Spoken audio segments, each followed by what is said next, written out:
Is perfect consistency a myth? Are the people that say they're perfectly consistent just bullshitting? Maybe, maybe not. But I will talk about one technique that I have used to help myself with perfect consistency.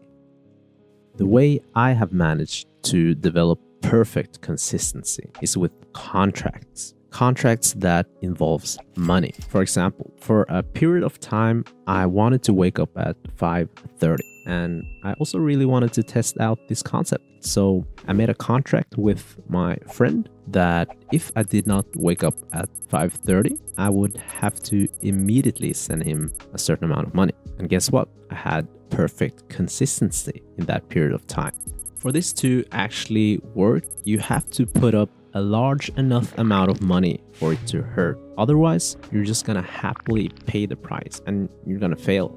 It may happen that you actually fail even though you put up a large amount of money. But what happens after this is that you're gonna have such a big fear of not being consistent because you actually felt the loss of the money. And if you're not consistent, you're gonna lose that amount of money again.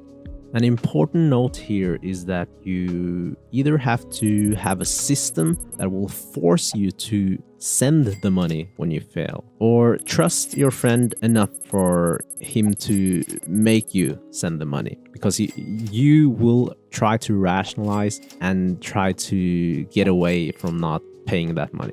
And why does this work? Well, as humans, we really associate the immediate consequence with the value of our action. And it's really hard for us to see the consequence of our actions long term. So what contracts really do is that they bring the long-term consequence into the immediate moment. So by putting up a large enough amount of money, you are basically telling your brain that not doing that action equals this amount of money. You're telling your brain that not being consistent in this moment equals this amount of money.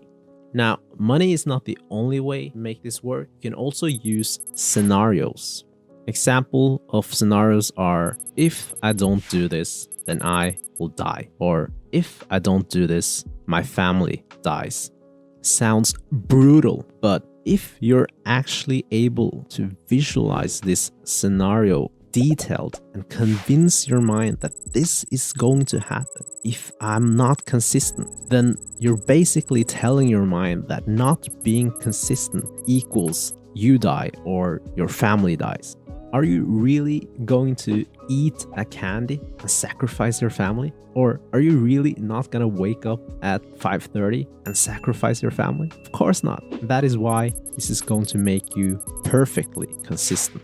And this is why it works, because you have now created a situation where the value of not being consistent is so much lower than the value of being consistent. And most importantly, the value is immediate.